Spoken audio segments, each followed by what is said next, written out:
Brother, నువ్వు ఆరాధన చేస్తుంటే పరలోకం దిగొచ్చినట్టు ఉంది బ్రదర్ అని ఒక బ్రదర్ అన్నాడంట.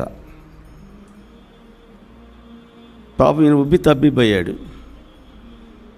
తర్వాత, అన్న నువ్వు ఇంత ఆరాధన చేస్తావే, ఈ మాట తినగానే ఉంది కదా, నువ్వు చాలా బాగా ఆరాధన చేస్తావు, పరలోకం దిగి వచ్చినట్టు ఉంటుంది అంటే తిన్నగా ఉందా వంకరగా ఉందా?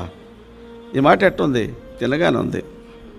అన్న నువ్వు ఇంత బాగా ఆరాధన చేస్తావే, ఎప్పుడన్నా నేను పులిపీట మీద నిలబెట్టి వాక్యం చెప్పమన్నారా అన్నా అంట.